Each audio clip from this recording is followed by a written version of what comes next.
Okay, I think that we can start now, inshallah. بسم الله الرحمن الرحيم بسم الله والحمد لله والصلاة والسلام على رسول الله وعلى آله وصحبه ومن والاه. Um, Jazakallah khair. Assalamu alaikum wa rahmatullah to all of our viewers. You are logged into YouTube live question and answer session with Shaykh Amer. Shaykh, I am being told by some people that they can only see yourself. Okay, I'll make you co-host. I don't know if that makes a difference. Okay, I'll just ask now. I think we're okay. Okay, alhamdulillah, that's us now. Okay, so we'll just do that small part again. Bismillah ar-Rahman ar-Rahim. Bismillah, alhamdulillah, wassalatu wassalam ala Rasulullah. Assalamu alaikum to all our viewers. Jazakallah khair for joining us. I am Omar Hussain, your host, inshallah, for the next hour, joined by the esteemed Shaykh Amer Jamil. He's told me off and told me I'm not allowed to do a long-winded intro that I have here prepared for him. So hopefully most of our viewers will know of Shaykh Amer, and most of us definitely will. The purpose of today's Q&A live is really based around Ramadan, which inshallah, as we all know, is kicking off in the next 2 days or so. Maybe Shaykh Amer will give us some light on whether or not it's going to be Thursday or not. But yeah, lots of questions, alhamdulillah, lots of interest, lots of great questions which come up time and time again. But before we get started, Assalamu alaikum, Shaykh, to you. Wa alaikum salam wa rahmatullah. And the answer is most likely it will be Ramadan tomorrow evening. So this time tomorrow evening it will be Ramadan for Taraweeh, inshallah. Alhamdulillah, inshallah. Saudi's announced for Thursday, so because Saudi's announced for Thursday, most likely everyone will be on Thursday as well. Okay, guys, well, there you go. There you have it. Live and from the flesh.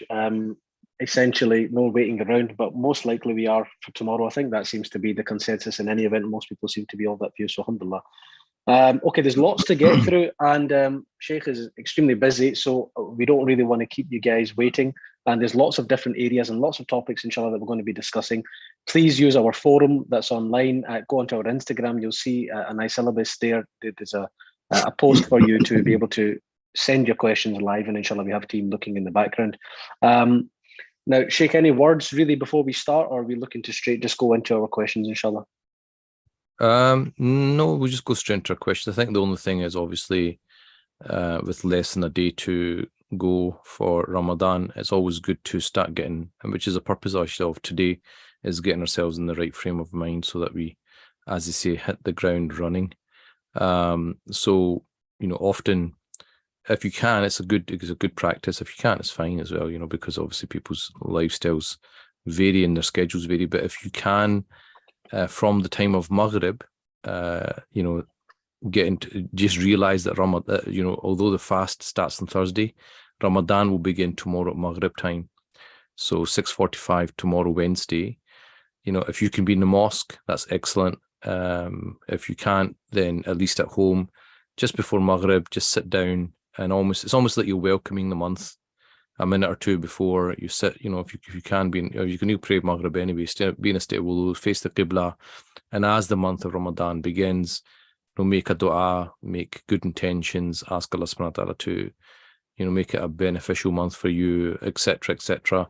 So just the way you'd kind of end the month, you want to kind of begin the month in the same kind of spirit. And Shaykh, just on that point, because you started off with that, and I seen one of the questions that came in, is there anything around actively trying to go and view the moon? Is there any sunnah involved in that? Is there anything in our traditions that say that's something we should try and do? Yeah, because obviously this month is marked, in fact, every month is marked by the sighting of the moon. So this was a practice amongst, you know, the companions to sight the moon.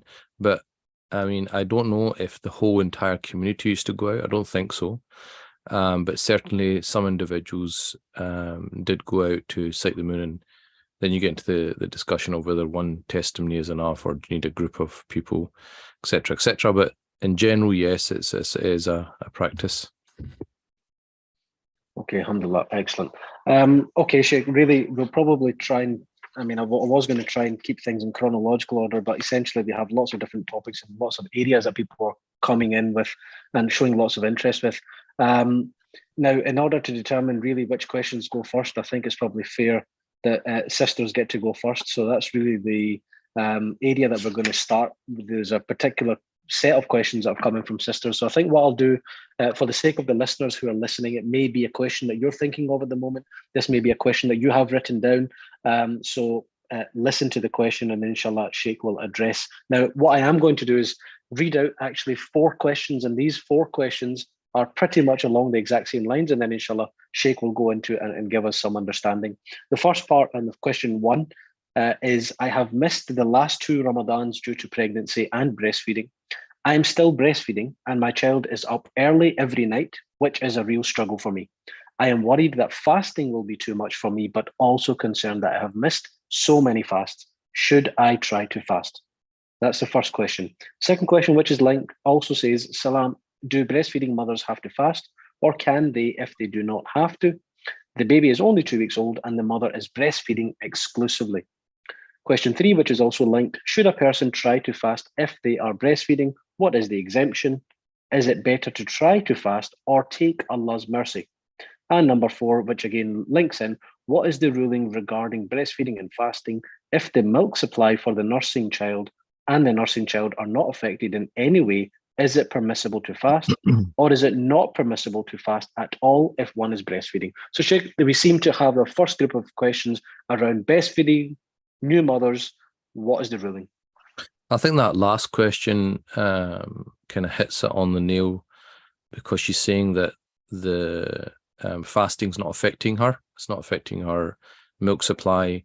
And I think it's telling that she's saying, is it permissible to fast? So there seems to be a misconception that breastfeeding women or pregnant women should not be fasting. That's not the case. The case is they should fast, and that is the starting point, unless they fear that there's going to be harm either to the child or either to themselves physically. Now, how do you determine there's going to be harm?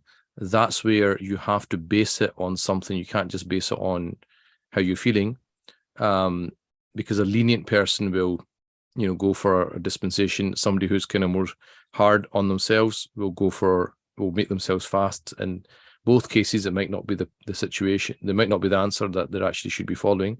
So they need to base it on something. So the principle is breastfeeding going to fasting whilst breastfeeding going to harm the child, or is it going to harm the person themselves? And same thing with pregnancy.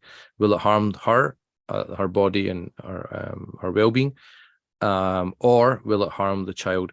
And determining that, the best thing to do is actually speak to, if you can, a Muslim doctor. If not, then just a regular doctor. Explain how your symptoms are, etc., and take their opinion, because there can be all sorts of other situations going on. The person might be on medication, the person might have other health issues going on, previous history, etc. But if in a normal situation where the woman's completely healthy, there's no adverse medical conditions, she's young enough, she's fit enough, then there's no reason why she shouldn't be fasting.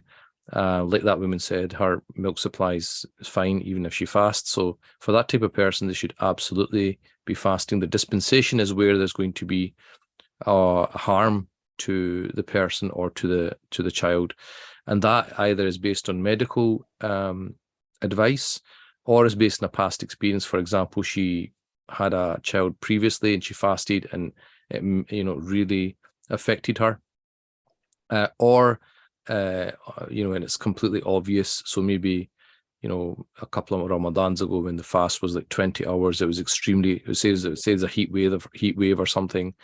And most people would kind of say, look, in that kind of situation, most doctors are saying, yeah, it's going to be very difficult. But it really is a case by case situation. Everyone is different. If they can fast, they should fast. Now the fasts are getting slightly shorter. The beginning of Ramadan, I think they're just under 15 hours. And as you know, it's not like a couple of Ramadans ago when it was very hot. It's been very cold this March, so the weather's cooler as well. So you have to take into consideration all those factors. So yes, a breastfeeding woman a pregnant woman should fast, except if she fears that she's going to be harmed to herself or to her child, and she bases that on something, either like a past experience or sound medical advice, then she can choose not to fast. If she chooses not to fast, those fasts do have to be made up. So if that first question where you said you've got so many to make up, that's something to consider, and you should be making them up, in any time of the year. My advice is always do it in the winter months because the days are extremely short, and just basically try and bang them out.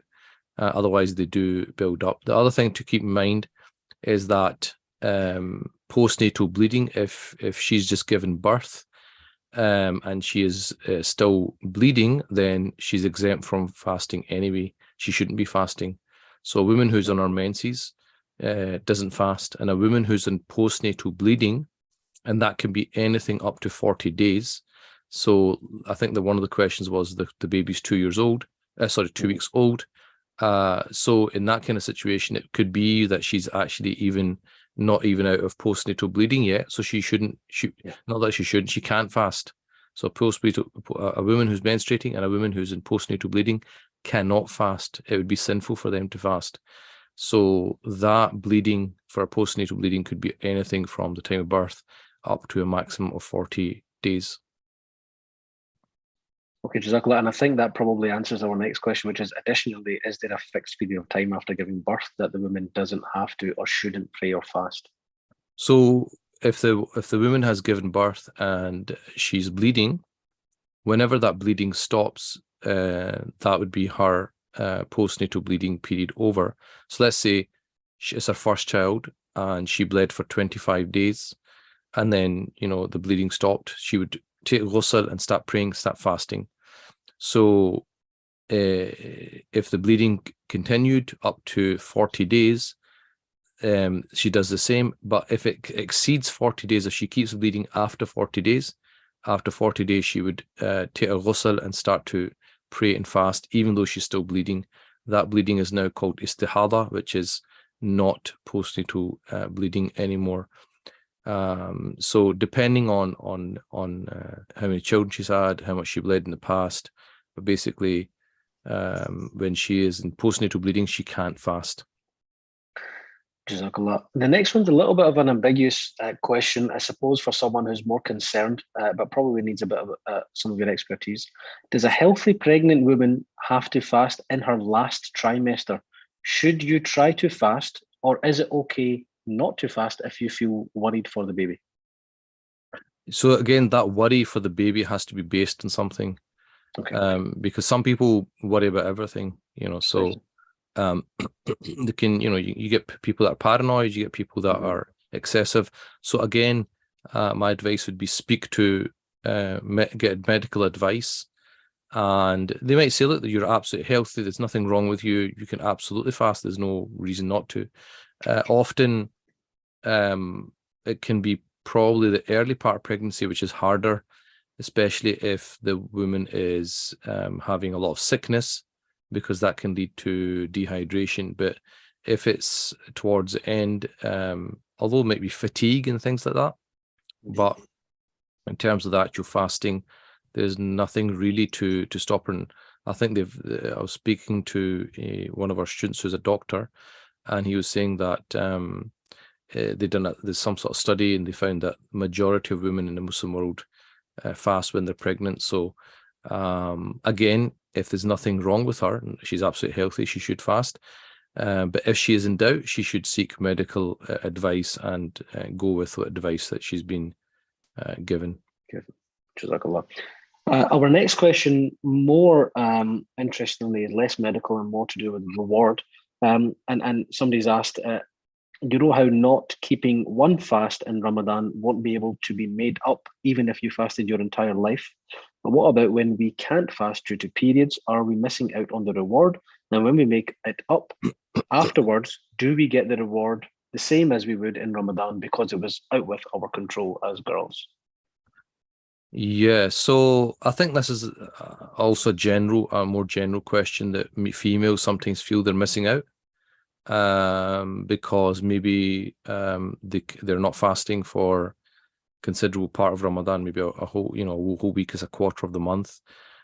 Maybe they're not going to the mosque for Taraweeh prayers. Especially if the young mothers, they can't maybe do as much worship as maybe their husbands or other people, and they just feel that they're not really doing much. I think the first thing to remember that when you're reading children, that in and of itself is an act of ibadah, an act of worship. And every act of worship is multiplied in Ramadan. So just by looking after your children, you're actually in worship. You're in a state of worship. And you do what you can. So for example, if you're cooking and somebody's got to cook, and often it is the women folk, you can have Quran playing, you can have tafsir playing, there's YouTube, there's all sorts of programs that will be happening in Ramadan every year as they do. There's lots of things that you can be doing to make the most of your time. And if you're not fasting because you've got in your periods, again, you can be doing that. You can be actively learning, even though you might not be praying or reading the Quran.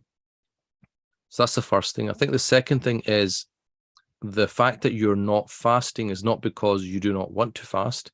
It is because God has asked you not to fast. So by doing that, you're actually carrying out an act of obedience to God, because God doesn't need our fasting. Whether I fast or don't fast, whether you fast, don't fast, it makes no difference to God, because God is God. He was God before he created us, and once we're all finished, will he still be God?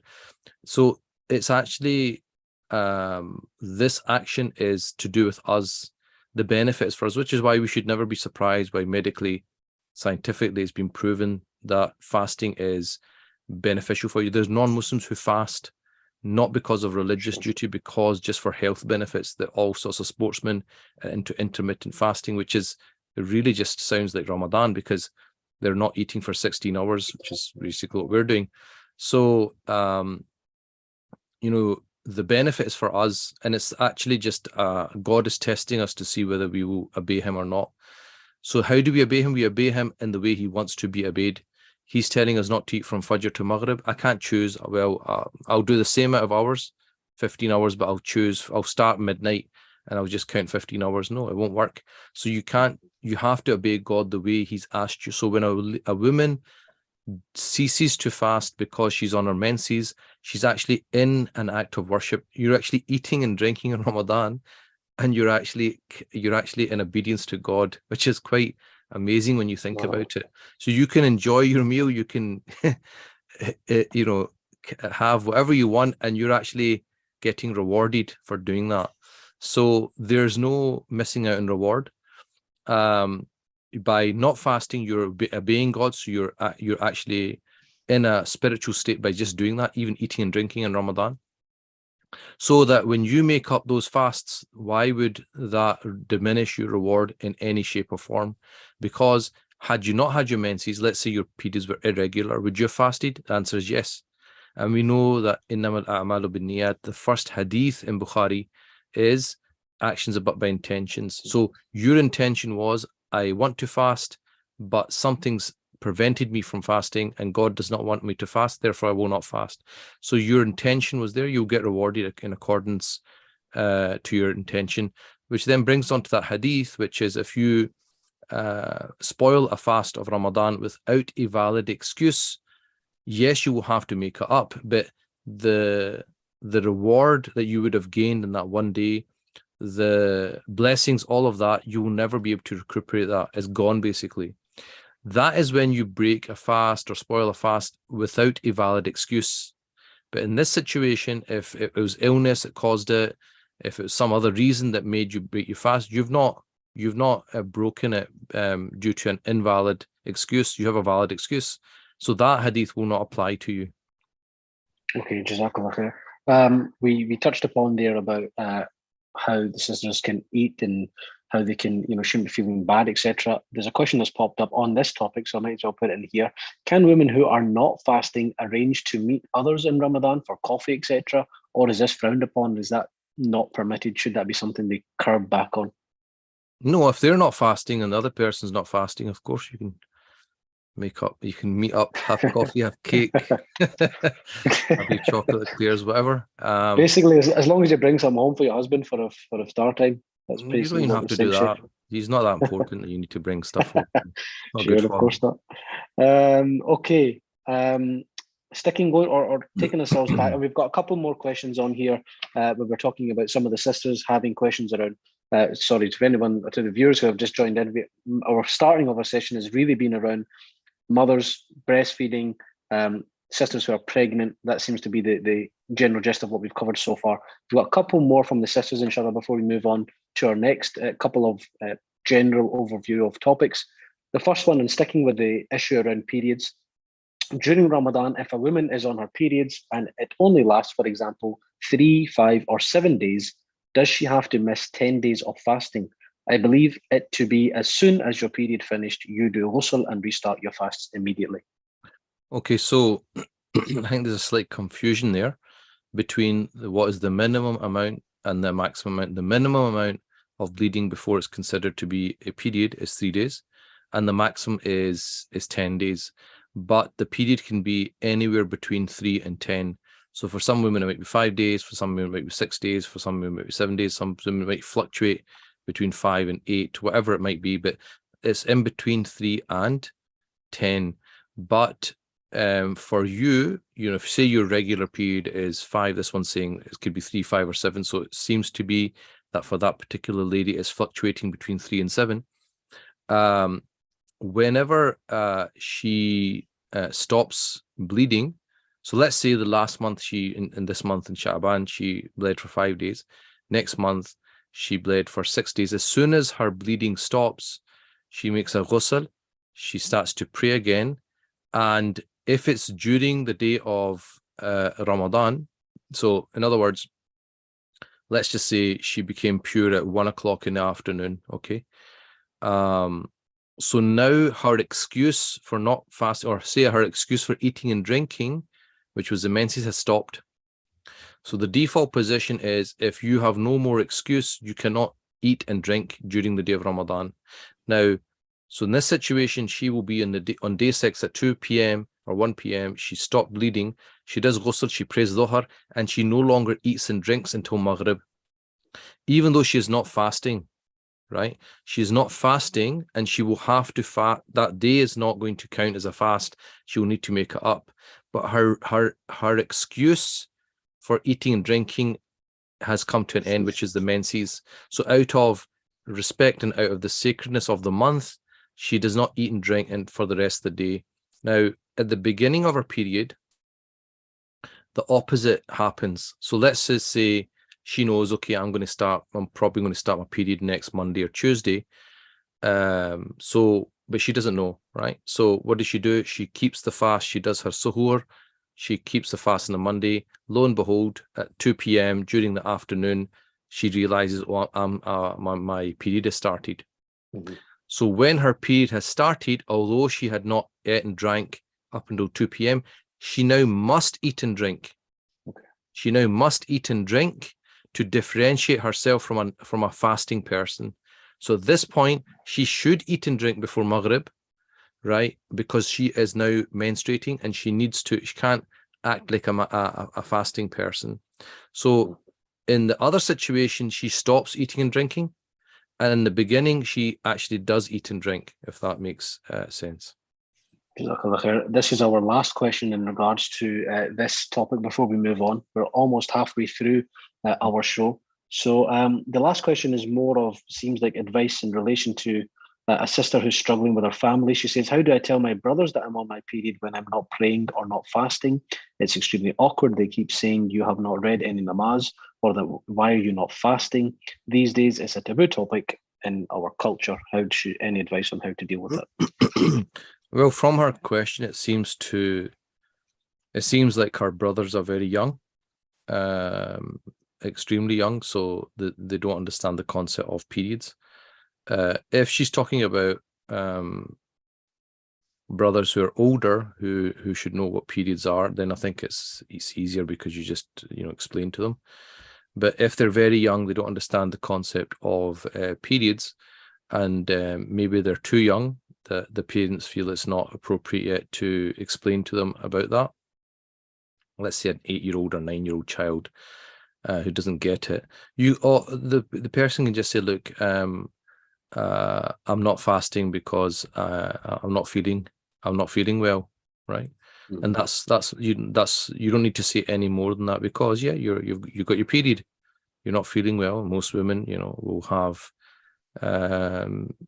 period pains or whatever. So just say, look, I'm excused because I'm not feeling well. If you're not feeling well, you don't have to fast, and leave it at that. If it's somebody who's older, who's like a teenager, really at that age, they should know what puberty is, and you should be able to explain to them that there are some categories of people that don't fast, like pregnant women on their menses, etc., and they don't understand something, you explain it to them. Okay, perfect. Jazakallah. Really moving on now to our next segment, if we can put it that way. But since we're still on the topic of people's health and how to react in those scenarios, we'll take more general health related questions, inshallah. The first one being use of inhaler. Does it breaks fast in Hanafi fiqh ? Does that mean that if we use inhaler, it enters the stomach cavity? So the inhaler question, there's a bit of discussion amongst contemporary scholars. It's all based on whether when you take that inhaler, you puff, it goes obviously into your mouth, and the general rule is anything that goes down your throat will invalidate the fast. So the kind of, you would say the general position always was that it breaks the fast like anything. Some contemporaries contest that, because they say that the amount that actually goes beyond is minuscule, and there are like exceptions. Like, for example, when you make wudu and you obviously when rinse out your mouth, there's going to be remnants of some element of water in your mouth, but we're not told by Sharia that you have to keep spitting out until your mouth is completely dry. So it's almost like the Sharia does overlook minuscule amounts. So some scholars are now of the opinion that the inhaler does not break the fast. So I tend to give the people the opinion that, look, if again, there are two opinions there, so you're welcome to follow each of those opinions, because both the scholars in both camps. So that's the first and foremost point I would like to make. So if somebody wants to believe it breaks fast, there's some people say that, fine. Others say that, well, okay, it doesn't break fast, that's fine as well. What I would say that is, you start your day off fasting, don't take your inhaler unless you really need to. If there's nothing wrong with you, you feel like completely healthy, there's no reason not to fast, and that's the only thing that's stopping you. And then if it becomes really necessary to take your inhaler, and that particular day, as a precaution, you can just do a voluntary nafil fast in December when it's like 9 hours. It's literally from 6 o'clock in the morning to 4 o'clock in the afternoon, and just make the intention of making it up, just out of caution. So that way, we're not stopping people who are absolutely physically healthy. There's nothing wrong with them apart from the need to take the inhaler. We're not, telling people not to fast. But at the same time, we're kind of taking consideration that, big opinion of scholars who say that it invalidates the fast. So we're just making it up as well. I wonder if I just press you, Shaykh, because the question is quite specific. Which madhab allows for the inhaler? This is not a madhab issue now. This is more of contemporary scholars. So, in other words, contemporary scholars amongst the schools, because these issues, because they're contemporary, they didn't really exist before. We can't say that the Hanafi school says this, because this is a new issue. So you're going to get some Hanafis who are saying it doesn't break. You're going to get some Shafis who are saying it doesn't break, but then you're going to get other Hanafis that say it does break. So it's more of a contemporary issue. So you have scholars from different schools agreeing that it breaks, and also scholars from different schools saying it doesn't break. Okay, Jazakallah. Right, I'm going to start pushing you now, Shaykh. We're on 9:32. We've got still a lot to get through. So you might find me cutting you off at some point, so That's you can get fine. me in trouble for that afterwards. Now, really just one or two more from health related, and I want to move on to another topic. Will getting an injection break my fast? Another related question: can you break your fast if you're starting to get sick with migraine or weakness or anything health related? Injections will not break your fast. So anything which doesn't go through your mouth or your nose or your rear end will not break the fast. If it's an injection, a nicotine patch, ibuprofen gel because you've got a sore back, whatever, something which is absorbed through the skin will not break the fast. If you're feeling weakness or migraine, I think everyone suffers from some type of headache during the first couple of days of fasting because your body's adjusting. Everyone feels weakness to a degree. So minor or mild or migraine or weakness which you can kind of bear will not be a sufficient reason.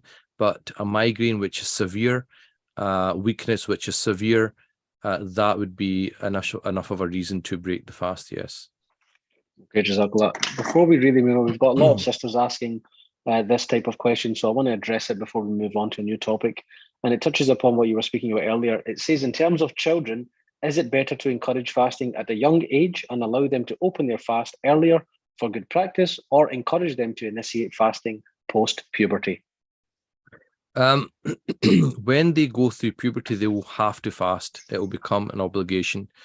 So as they get closer to the age of puberty, if they would like to fast, we should just let them fast. And if it gets too much for them, they can basically just open it earlier because it's not an obligation upon them. But we don't want to actively discourage them. At the same time, we want to make it easy for them. So you can kind of say, look, you're a bit young. Why don't you do half a day, or why don't you do the weekends when you're not at school? Or now, for example, Easter holidays are coming up, so kids will be off for 2 weeks. So they might be able to fast for 2 weeks. It might not be that difficult for them. So for 11, 12-year-olds, they're very near the kind of age of puberty. It's not a bad thing to allow them to fast. They want to kind of, they see mom and dad doing it, they see their brothers and sisters doing it, they want to kind of partake. So I think that it's fine to let them. I think we shouldn't pressurize them. So we shouldn't we should allow them to make their own choice, basically, because you want it to, people have got to do things because they want to. The thing is, and this is similar to prayers, if you force children at a young age, they will comply because they have to, they have no say. But what happens, we have to be very careful of not putting them off religion, because your childhood memories stay with you. So sometimes I go to Taraweeh prayers, I see young children there. I personally don't take my kids because I think of when I was their age and went to Taraweeh. Did I enjoy it? Not really, no. Did I like being there at 10:30 to midnight and have to go to school the next day? No. So did I even understand what was happening? No. So for a child to stand for an hour and a half in prayer is not exactly the most exciting thing in the world. And so what happens is then that your association with religion becomes, oh my God, it's like a chore, it's a burden. So then what happens is when they actually do have to do it, they're put off. So we want to do it in a gentle way, where we're not discouraging them, so that we don't want to do it too much when they're young, that they don't do it when they're older. We want them to do it when they're older. So we want to just gently encourage them and get them to do as much as they're kind of happy and comfortable doing. Okay, alhamdulillah, that's great advice. To all our listeners listening, to all our viewers watching, it's YouTube Q&A live session with Shaykh Amer Jamil on iSyllabus Q&A live. Please feel free to post any questions you have on YouTube. You can also use Instagram, and you can also use the email forum and post any questions that you may have. Shaykh, we're moving on to a new chapter, and really these questions relate specifically to prayer. And I'm just going to go straight into it again. We're entering into our last 20 minutes. So if we wish to get the reward for praying with the Imam the whole night, but want to pray more later on, should we pray witr with him as he does and pray more later, or pray witr with him but add 1 rakat after he finishes? I would say you pray as much as you can with the Imam. Pray the witr with the Imam. But then you can do as much as you want after the Tarawih prayers when you go home, or if you're in a situation where in that particular mosque they only pray 8 Tarawih prayers, pray the 8, pray the witr, and then go home and complete the rest of them, if you want to. So it's not a problem praying later on after, even though you've done the witr with the imam. How many rak'ah should one perform during Tarawih if they are praying at home? The same as you do in the mosque. So the first thing to note is that Tarawih prayers are not an obligation. They're not fard. They are sunnah. Yes, they are emphasized sunnah. So we should not leave them unless we have to. But if you can, if you had like an aim, you try and aim to do 20, but you can mix it up. You don't have to do 20 at one go. You could do maybe 10 and then have a break, go and have a cup of tea, and come back, do a bit more. You can break it up, which is, to be honest, the way Tarawih prayers is supposed to be done. It's supposed to be done at a gentle pace. It's supposed to be elongated. The word Tarawih comes from the word raha, which means to relax. You're supposed to pray for and then take a good break, and then pray for and take a good break. It's not exactly the way we do it. However, if you're at your home, you can do it at your own pace. If you're tired, straight after iftar, have a nap, get up, then pray. If you're got young children or you're tired that day, you're just exhausted, then rather than not praying Tarawih prayers, you can pray it in the sitting position. So in the tashahhud position, you get less reward, but again, you can still pray Tarawih, 20 Tarawih prayers reading Surah Ikhlas, for example, within 15-20 minutes you can be done, because you're sitting, it's not as taxing. So there's lots of options for people there. Some people, might not be able to manage 20, so you do it as much as you can. But, it's a month to kind of push yourself as much as you can, but everyone's situation is different. Yeah, excellent. Sticking with the theme of Salah, this seems to be a more technical question in respect of somebody making a mistake during their Salah. During Witr Salah, if I missed the takbir of the Qunut out of forgetfulness and missed reading of the Dua Qunut, but remembered after getting up from Ruku action and before going into sujood, in such an event, should I still perform the Qunut takbir and the Dua before entering sujood, or should I just enter sujood as normal and perform the 2 prostration of forgetfulness at the end? If you forget your Qunut, just continue and just do sajda sahu, the 2 prostrations of forgetfulness at the end of prayer. That will be fine. We've got one question here relating to wudu, Shaykh, and it says in some Muslim countries, istinja can be performed with water. If water at a certain pressure enters the body, does it break the fast? I don't know how you'd get that much water inside of yourself. So, the principle is a suppository would be the fast. So if you put something almost like the length of a finger up the rear end, like a suppository, it does break the fast, because then it's deemed to have gone sufficiently inside. So I think it'd be quite difficult. If you're just normal cleaning, I think for most people, I don't think there's going to be enough water going inside up that far that's going to break the fast, to be honest. Okay, excellent. Before we go on to our meaty topics of zakat and general questions around validity, we have two questions relating around the purpose of Ramadan. So if we can deal with these. The first question is: we've been told clearly in the Quran that the main reason for fasting is taqwa. Mm-hmm. How do we explain to a person who believes that we fast to feel the hunger pains of the poor? Is there any narration of hadith to say that we also fast to feel the hunger pains of the poor? I think the way to explain it to the person is that, first and foremost, the Quran doesn't mention that we're fasting for hunger. The Quran mentions that fasting has been prescribed upon you as it was prescribed upon those before you, لَعَلَّكُمْ تَتَّقُونَ, that for you to attain taqwa. So first and foremost, that's what the Quran is telling us. That's the primary aim.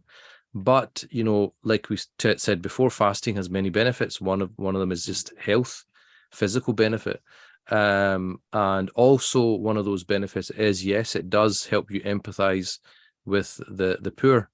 There's no hadith, but there is some sayings from the early generation that there is one particular quote which said that one of the reasons that we fast is, so that the rich would not forget the plight of the poor. So we could say to somebody that that's one of the wisdoms, but there can be many wisdoms of the fasting, not just one particular one. So that's certainly one of the wisdoms. Another wisdom is self-discipline. It teaches us how to have self-willpower, to increase our self-willpower. Obviously, I've just mentioned health benefits. So there's lots of reasons why we're told to fast, but the primary purpose that we're told in the Quran is taqwa. Last question in relation to this area. How do you explain to a child that sometimes Muslims don't start Ramadan on the same day? Some Muslims start the day after us. Clearly an issue which for lots of parents, especially for children who are going to be in school, early high school. Is there a particular advice that you would give to parents out there struggling with this? Yeah, that's a difficult one, because even as adults, sometimes we can find that difficult to explain to employers or schools. I think the way to explain it is that we go by sighting of the moon, and people differ on do you like go by the sighting of the moon in your country, or can you follow the sighting of another country? So just say, look, there is that, we've got two different ways of doing it, and some people are choosing this way and some people are choosing that way. But if we were living in a Muslim country, then the entire country goes on one opinion. So this is very, very particular to Muslims living in non-Muslim countries. It does not happen in Muslim countries. If you'd gone to a holiday in Turkey, you've gone to a holiday in Morocco, wherever you've gone, there's going to be no different opinions there. There's going to be one day, even though the rest of the Muslim world might be on a complete different day, but in that country, there will be no difference of opinion on it. Okay, Jazakallah khair. Shaykh, and to all our viewers, we're entering into our final 15 minutes of our Q&A live with Shaykh Amer Jamil. If you have any questions, feel free to post them on the YouTube channel itself, or feel free to go onto our Instagram page, where you will have access to be able to post any questions you have there. We're really coming down to our last two meaty topics. Zakat, I think, is one that we'll deal with first, because the last section which we have, which is essentially questions around the validity of the fast, may be ones that Shaykh will be able to answer us in short answers. So dealing with the first Zakat question. Actually, I've just realized the second Zakat question is a bit of a book. I'll try and pick it apart. Okay, we'll deal with the first Zakat question then. If I pay Zakat at the beginning of Ramadan through a charity, do I need to mention it is Zakat, or can I keep that between myself and Allah subhanahu wa ta'ala? Yeah, so I think the first thing that to answer this question, and then I'll leave the next one, because there's going to be a live Q&A just like this on the topic of Zakat with Shaykh Ridwan very soon in the month of Ramadan. So if anyone has got a specific question, more kind of details, then they can ask Shaykh Ridwan. But I'll answer the first question. The answer is yes, you should stipulate that it is Zakat. The reason for that is because Zakat is more limited in who you can give it to. So the charity, if you say it's Zakat, they are obliged to give it to certain categories of people. But if you say it's Sadaqah, or it's just a general donation, they could use that for different things which Zakat is not permissible to be used. For example, their admin cost, or other things that they're doing with operational costs. Or they can give it to somebody who is maybe not Zakat eligible. So that's why it's important to stipulate. I mean, when you're paying a Zakat charity, there's that many people, they're not really going to care if whether you give a Zakat or not. There's too much happening for them to even bother. So no one's really going to know anyway. Okay, excellent. What we'll do is, to anybody that is interested, as we say, in very specific questions around Zakat. There will be another Q&A session with Shaykh Ridwan. Please keep an eye on the iSyllabus Instagram. That will keep you updated, Facebook, Twitter, all our social media platforms, including the website, which will give you an update. And remember to subscribe if you haven't already, and that will keep you updated with everything that's going on around the iSyllabus team. We'll then come on to our last segment here around questions based around the validity of the fast. Lots of these questions coming in, so I'll just really start off. Number one, can you taste food to check salt and then rinse mouth? It ties in with the next question. Can you fast? Well, it doesn't actually tie in with the next question, so I'll let you answer that first. Yeah, just before I forget and you forget, just to let everybody know there is going to be a Ramadan course, a short course released tomorrow by iSyllabus. Myself and Shaykh Ridwan taught this as a recorded course. So as a refresher, if people want to just freshen up on their just the stuff that we're talking about today, but in a bit more detail, then inshallah they can subscribe to that tomorrow. It's a free course, so and they can do it in their own time, inshallah. So in terms of the question, yes, it would actually be. It's considered to be makruh, disliked, to do so if there is no reason to do so. But for people who have a reason to do so, so they mention, like, for example, a woman who's cooking for, like I say, their family or something, and needs to check.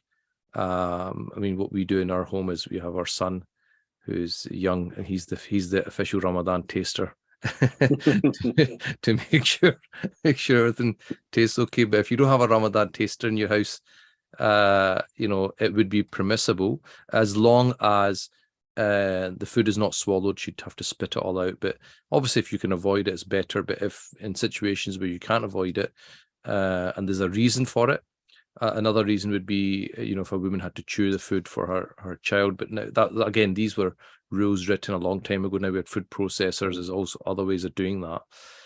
So it probably wouldn't apply now. And that also ties in with, I might as well answer it because it's going to come up, I'm sure, toothpaste question. It comes up every year. So the toothpaste question, again, same principle applies. It's only going to break the fast if the substance goes down your throat. But if you use a very minimal amount, so maybe not what you normally use, but a very minimal amount, and you make sure you've rinsed your mouth out properly, then inshallah ta'ala it should be permissible to use it, although it is somewhat disliked to do so because there is a danger of invalidating the fast. But if you're careful and you make sure you don't do it, it would be permissible to do so, but somewhat disliked. And again, Shaykh, without stating the obvious, but if you're somebody that's sitting at home, working from home, you're going to be in your room all day at your desk, really maybe the onus on somebody to maybe not use toothpaste, maybe less than somebody that's going to be face to face with someone. Yeah, exactly. I mean, if you're an optician, like the optician has to go up right to your face, so you're very close up. That's a different situation from, like you said, somebody who's a programmer working at home where really nobody cares, right? So, so in that kind of situation, there's no need to use toothpaste or brush your teeth whilst fasting. The next question seems to be something more of a technicality. Can you fast without eating, only water and intention? Yes. So that's like, what's it called? Is it dry fasting, wet fasting? I can't remember. There's terms for these things. Yeah, I can't remember. Yeah, so you just want to drink and not eat. Yes, it's permissible. Okay. What actions breaks one's fast apart from eating and drinking? Seems to be a very open question, Shaykh. And I mean, if you had to like home it down into the main categories, it's eating, drinking, and sexual intimacy. So broadly it comes down into those categories, and then you get into the nitty gritty. Obviously, I would say just do the course, to be honest, and then you get into all the main issues that are going to break you fast. Not because we can't summarize that this quickly. No. Seems bit random, but nothing is a random question. Are you allowed to swim whilst fasting? Nothing per se stopping you, because some people can swim without putting their face in the water. But you're obviously putting yourself in a situation where water might go into your through your nose and your mouth. So it's better probably not to, or if you are going to swim, then do it after iftar time. I think it's safer not to. But is it permissible? Yes, if you can ensure that water doesn't go down, into your nose and down your throat, then it would be technically permissible, but probably not advisable. Okay, jazakallah. Rather than catching up on the missed fasts, can a person do something, example, feed a fasting person? No, if you're able to fast, if you're able to make up your fasts, then you cannot feed a person. The only time you will be able to feed a person instead of fasting is where you're no longer physically able to. So say like somebody has got previous fast to make up, but now they've got a chronic illness, and that illness, they will never be able to fast, even when the days are short. In that situation, they will be able to pay for each day that they couldn't fast to the poor. But if you're able to make up the fasts, you just have a lot of fasts to make up. You're able to make them up in the winter months. You should be doing that. The next question is more specific in regards to trying to calculate missed fasts. It says if someone was not practicing Islam during their teen years into their mid-20s, is it compulsory on them to make up the fasts, first of all? Secondly, if it is, how would they calculate how many fasts they should make up, i.e. from what age are fasts mandatory? They need to make up the fasts. If they're not given zakat, you need to give your backdate your zakat as well. Fasting becomes obligatory just as praying does from the age of puberty. So what you do is estimate roughly when you went through puberty. So people will remember, okay, I was in second year of school or something, right? Okay, so what age were you approximately? Okay, I was 14, right? Okay, so from 14 to when did you start fasting? 24, that's 10 years. And you can make up your fast for 10 years, 10 times 30, 300. Okay, jazakallah. Last question around this area seems to be quite a specific one in regards to Seri times and Iftar times. I follow the Ramadan calendar of Masjid A when it comes to Seri and Iftar times. However, I usually pray my Eid prayer at another mosque due to later Eid prayer being provided at a later time. Due to moon sighting differences, the two mosques tend to start and end Ramadan on different days, with Masjid A beginning and ending Ramadan a day earlier. Therefore, I tend to begin and end Ramadan following the masjid where I pray Eid prayer. Am I doing anything sinful or opposed to the Sunnah which would invalidate my fast or Ramadan due to the choices I'm making? I think as a lay person, where scholars differ like this, a lay person can choose whichever mosque they want to follow. So it seems to be that this person is following the beginning and end of Ramadan according to one mosque, but is using the timetable of the other mosque. I don't see any problem with that. I would just say, for somebody who's a bit more informed, you look at what is the criteria and what they based their beginning and end on, and go with what you believe to be the truth. But in a situation you don't know, like they're both compelling cases, you're free to follow whichever position. That's the job of the scholars. You just have to follow the scholars, so it's nothing to worry about. Excellent. I'm now going on to some of the late questions that have come in, even though we've only got 4 minutes left. You are listening to Shaykh Amer Jamil on Ramadan live question and answers on YouTube. Jazakallah for joining us. We're really coming down to our last few final questions. Shaykh, some of the late questions that have come in. Can girls start reciting the Quran before Ramadan in order to try and complete it during Ramadan with that intention, because they will be unable to read Quran for 10 days of her menstrual cycle and won't be able to finish Quran during Ramadan? Say that again. Apologies. I'll try again. Can girls start reciting the Quran before Ramadan begins in order to try and complete it during Ramadan with the intention, because they know that they're going to be unable to read the Quran for 10 days of her menstrual cycle and won't be able to finish Quran in Ramadan?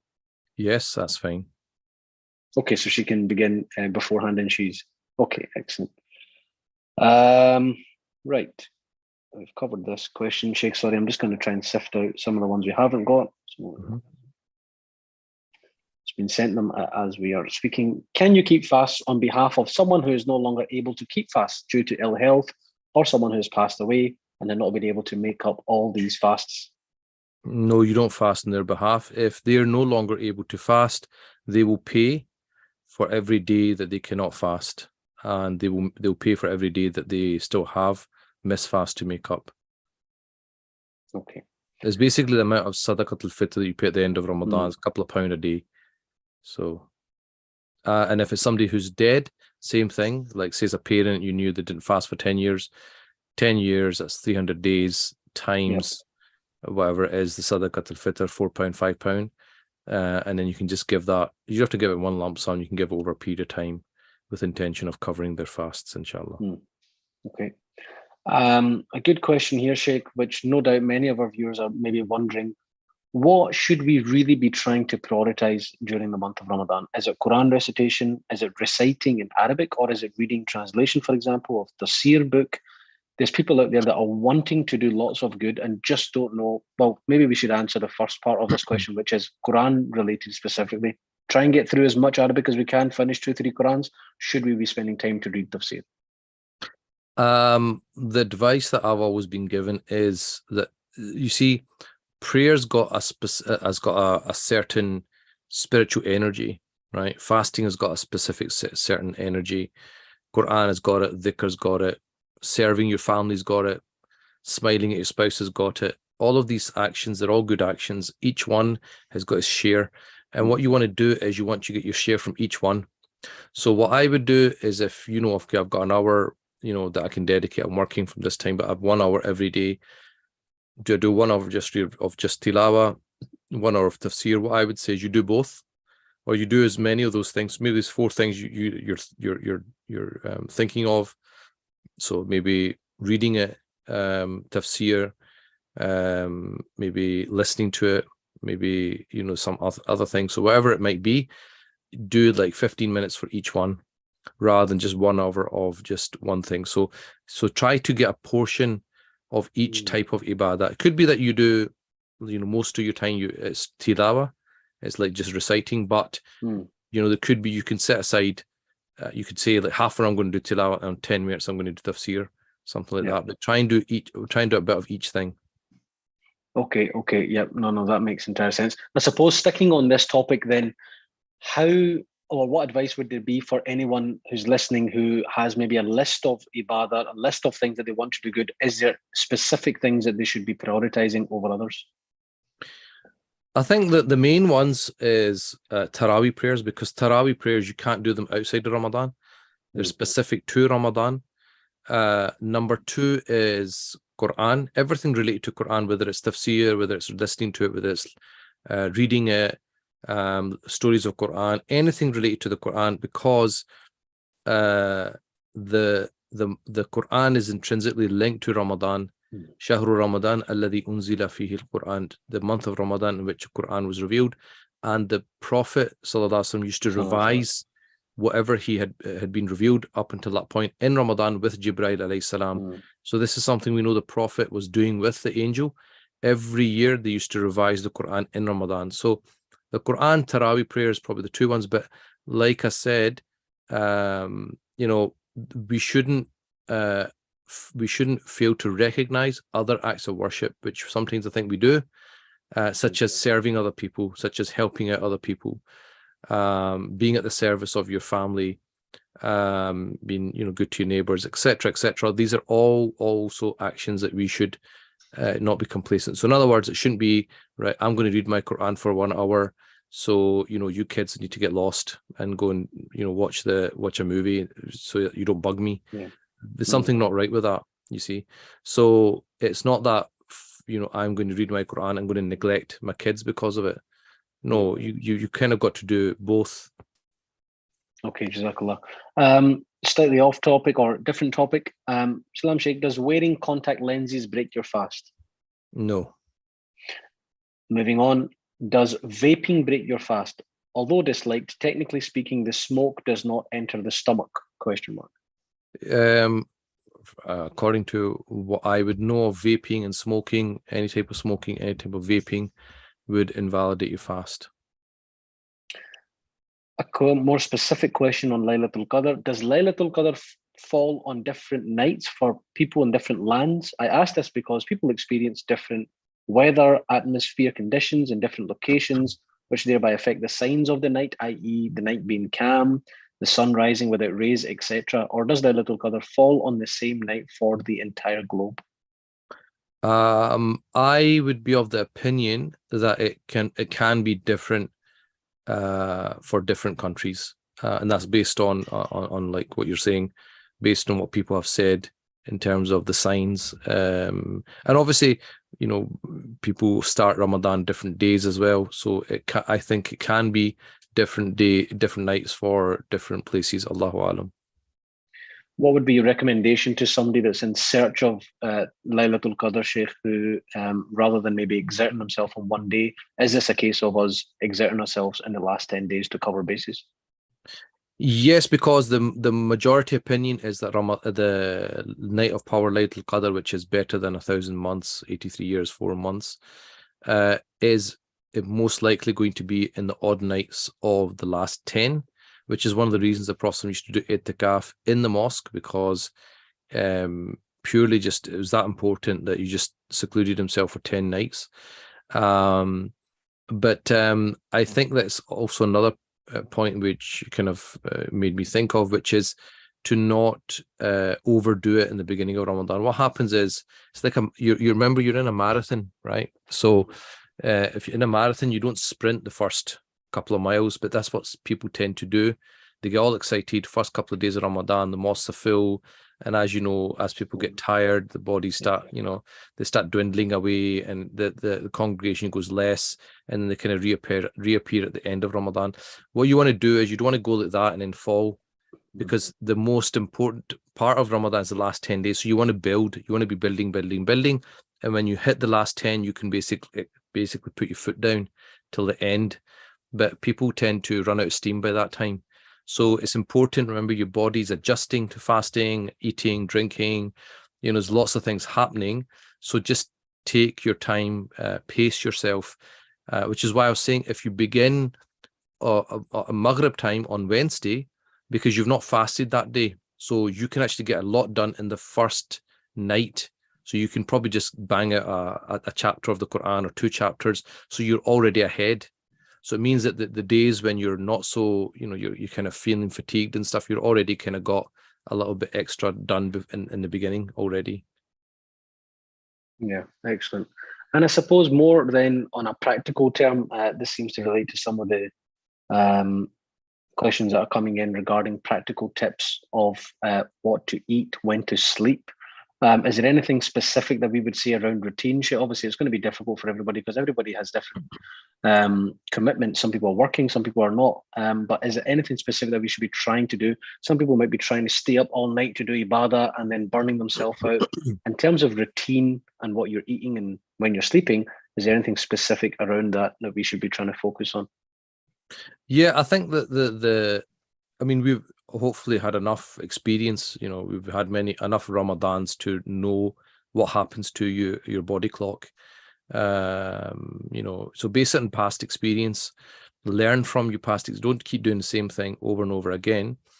Put a bit of thought into it. So you got a day now, for example, put a bit of thought into how to make the most of it. But again, it will vary depending on the person's working. I do recommend people to try and take some time off work, especially if they've got some annual leave. I mean, if you took off the last week of Ramadan, for example, you know, Monday to Friday, it's 5 days. You got the weekend on both sides. That's like 9 days. That's like a third of the month, which you can kind of dedicate, you know. So I think if you can take some time off, fantastic. If you can't, then you have to do whatever is manageable. So, you know, your body might be that type that 9 to 5, by 3 o'clock, you're just done. You know, you just can't give anymore. So at 5 o'clock, you need to have a sleep. You need to have a nap. Not a problem. You know, but you just want to try and do, you know, what you need to do, and figure out what, you know, because you might have young kids that you need to get up. You might not have any kids, you know, so everyone's situation is different. You do as much as you can. And you should have enough experience of Ramadans in the past to know how you're going to react, and just try and be realistic as well. You know, most of us do have this habit of trying to do too much in the beginning, and we just fall off. So learn from that, and maybe don't push yourself so hard in the first couple of days. Let yourself, adjust. Inshallah, my wife's watching, Sheikh, and I'll hopefully use that and tell her that I need to relax, especially at the start, and try and take it easy. I don't want to exert myself. So maybe when she's trying to get me to do these extra chores around the house, I can use that. So that's good for me personally. To all our viewers, it's 10:08. You are listening to Shaykh Amer Jamil on iSyllabus Live Q&A in respect to Ramadan. We'll be beginning Ramadan, inshallah, in the next day or so. We really come into our final conclusion in terms of questions that are being asked. If you have any questions, you still have time. Feel free to go post them on the YouTube. Feel free to post them on Instagram or any other forum. Sheikh, last couple of questions that I think we maybe have missed, and I'll keep an eye out on any others. One of them seems to be around sadaqah. Somebody's wanted to give sadaqah and wants to know, are there anything specific according to the sunnah where sadaqah should go first, i.e., should I be giving sadaqah to problems that are happening around the world? Should I be giving them to family members first? Where should my sadaqah be going? Generally speaking, if you have relatives who are poor, then you should give your sadaqah to them first. Now, obviously, there's things happening in the world. There's the earthquake in Turkey, Syria. So it could be that maybe you want to give a portion to those kind of very needy people, but certainly a portion should also be going to your needy relatives, because when you do that, you get two rewards. You get the reward of giving sadaqah and also the reward of being good to a close family member. The second part of the question related more to, is there any preference in terms of giving money or buying items? I think it's whatever's most beneficial to the needy. So, like, for example, with the earthquake, there were charities were saying, like, don't send clothes and stuff because it's just random stuff getting sent. It was much better to send money because they could just buy whatever they needed over there. Yep. So I think whatever is more beneficial for the poor. It could be that you got a poor relative, but you know that if you give them money, they're just going to blow it. So for them, you might be better off buying things for them, so you know at least they will use that. So use your discretion. Do what you think is going to be of most benefit to the poor person. Back to a Taraweeh question. Can I pray a mixture of some Taraweeh in the mosque and some at home? If I pray in the mosque, can I hold a copy of the Quran to follow the recitation? So yes, you can pray some Taraweeh in the mosque and some Taraweeh in the home. Holding the Mus'haf in Salah is permissible according to the Shafi school and not according to the other schools. So if you if you feel that gives you more presence of heart in the Taraweeh, it helps you concentrate. What I would say is you shouldn't do that in the Fard prayer, because the Fard prayer, I'm assuming you're probably a Hanafi, pray like a Hanafi, but if you want to pray Taraweeh as a Shafi, that's not a problem. Just make the intention when you're making Taraweeh prayer that I'm praying according to the Shafi school, and you should also get in the habit of when the Imam says Ameen after the Fatiha, that you should read the Fatiha with the Bismillah ar-Rahman ar-Rahim to yourself, even though the Imam's reciting, because that is fard in the Shafi school. And if you do that, all the other things you're doing anyway will be covered. If you're a female, you just cover your feet, because that's part of the aura, and then you can use your Mus'haf. Some people use their phones to follow it, and then it would be absolutely fine. It'd be permissible. Okay, Jazakallah khair. Sheikh, we seem to have covered most of our questions. Apologies, I think there's one that's just come in. 15 degrees or 18 degrees, which one is better? I think the scholars on both camps. So again, I mean, I would leave it to people to make their own choice. Most I would say most timetables follow the 18 degrees, others follow the 15 degrees. One of our friends, a scholarly friend, his name is Asim Yusuf. He wrote a book called what's it called? Something Dawn, Light on the Dawn. It's quite a robust research where he went out actively throughout the year doing sightings, and looked at all the kind of evidence and what the scholars have said. And it's quite a good book because he's got a summary after each chapter, so you don't need to read the details, just read the summary. And he came to the conclusion that for us in the UK, that according to what he observed, he felt that a Fajr came in at 14.5 degrees, which seems to lend weight to the 15 degrees argument.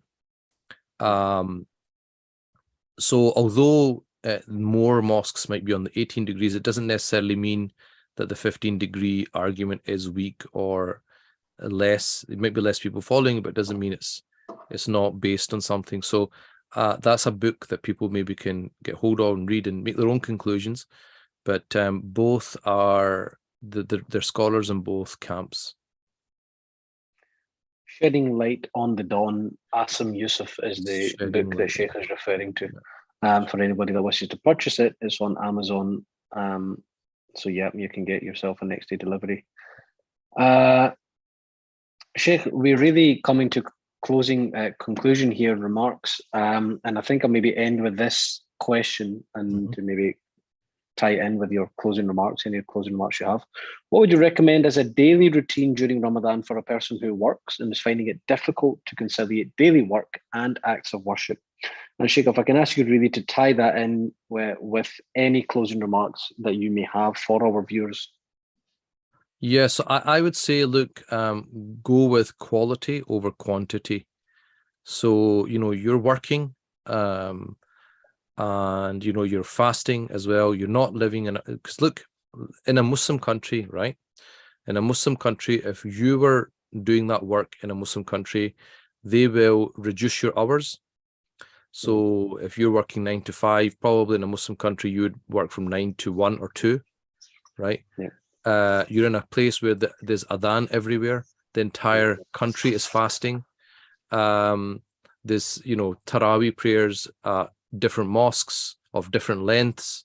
The whole system there is made to accommodate you.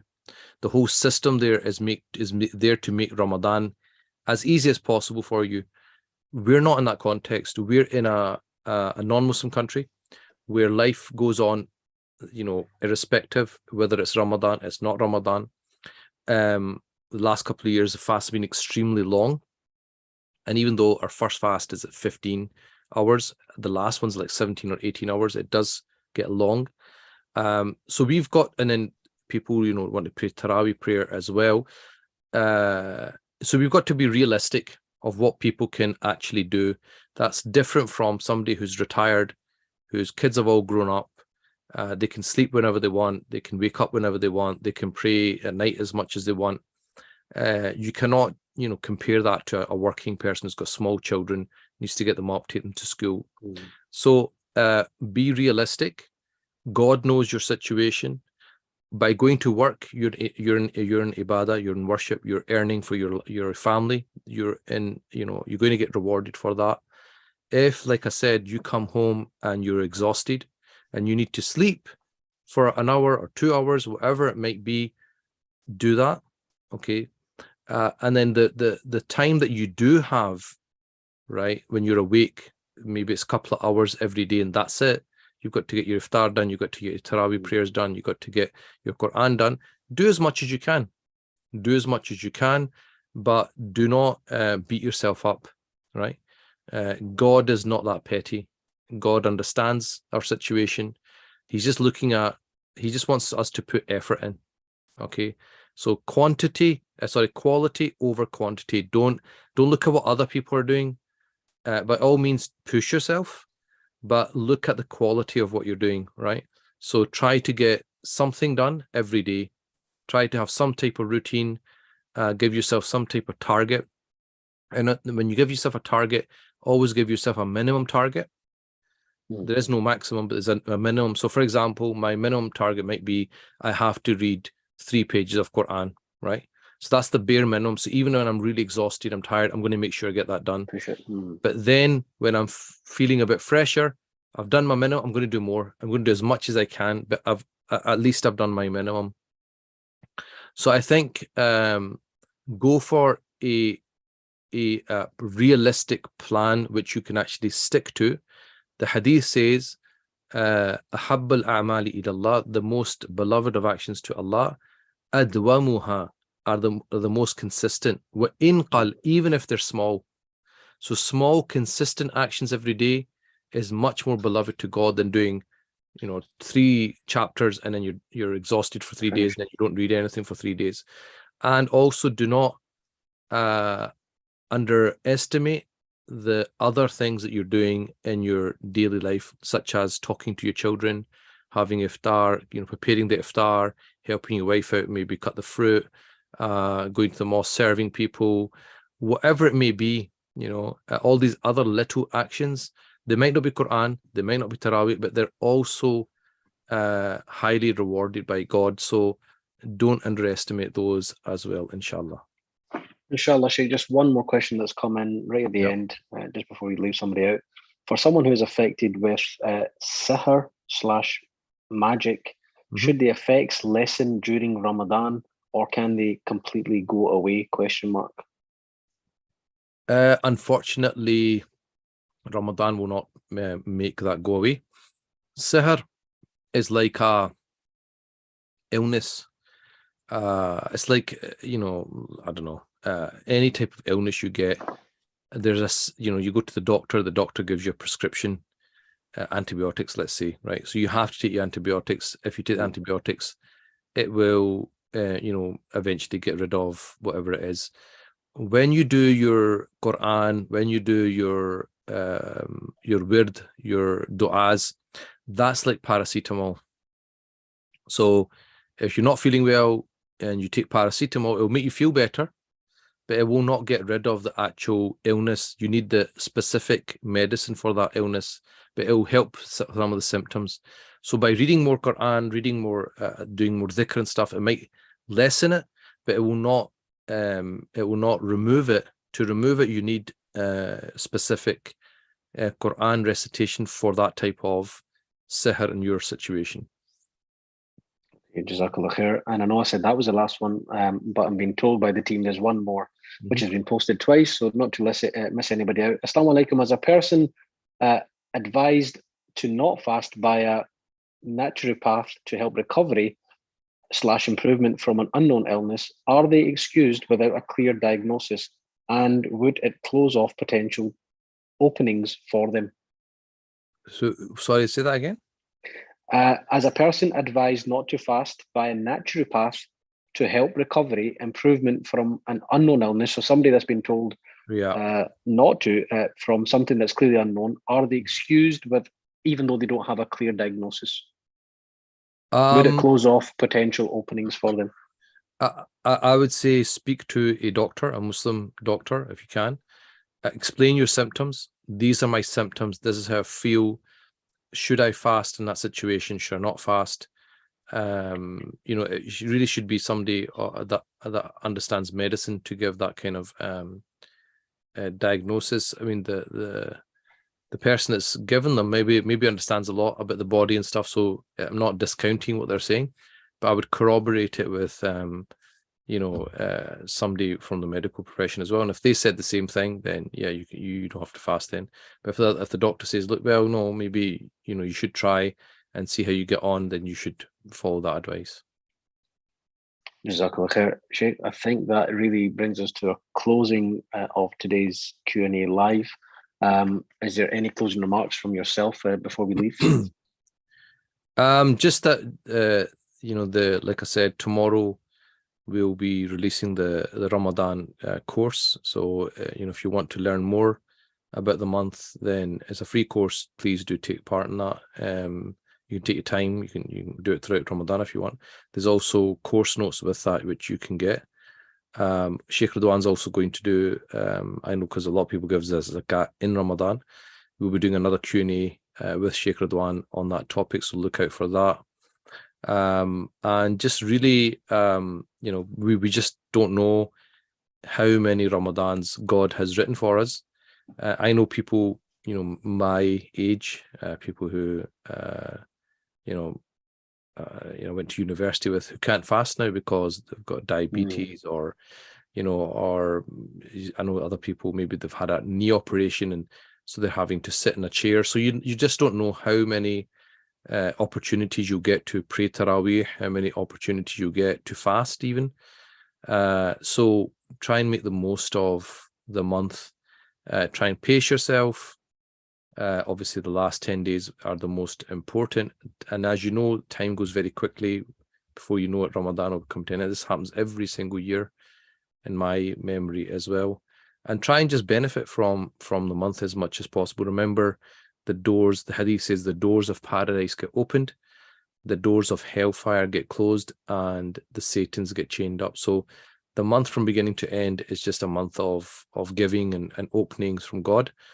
And we don't want to, miss that. We just want to receive that and, make lots of dua as well for yourself and for obviously your families, but also for people who are in very difficult situations, particular the situation in Turkey. I mean, one of my teachers is there and keeping in touch, and some people are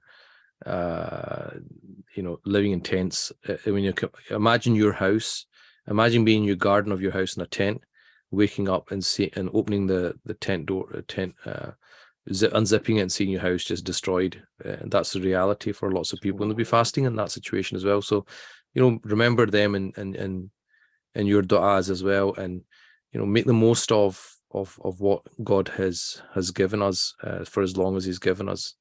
Inshallah ta'ala. Jazakallah khair, Shaykh. Words of wisdom as always. To all our viewers, thank you for watching and tuning in. Jazakallah khair to Shaykh Amer for his time, as always. Just having that access to that knowledge is an unbelievable gift that we have. And now it's online, and you can access that on isyllabus.org. As Shaykh said, there's going to be more question and answer sessions with Shaykh Ridwan on same as we have done here today around Zakat, so please look out for that also. Jazakallah khair once again, and to yourself, Shaykh Amer, Jazakallah, and inshallah, we look forward to hearing from you soon. Yep. To all our viewers, I think also, Omer, we've recorded this, so I think this might be available for people to watch in case they missed any of it. So just keep an eye out for that. Even better. Well, there you go. If you've just tuned in and you haven't, and you've missed a lot of it, and we've been speaking since 9 o'clock, so there's lots of questions and lots of different topics that we've covered. So please feel free to go to the iSyllabus website where you'll be able to watch the pre-recorded session that we've just had. So Jazakallah khair again to all our viewers for joining us. May Allah SWT bless you with a blessed Ramadan. May it be the best Ramadan that you have experienced thus far, and keep us all in your du'as. And Shaykh, we ask you to also keep us in your du'as. Jazakallah khair. Jazakallah khair. Shukran. Shukran. Wa alaikum salam wa rahmatullahi wa barakatuh.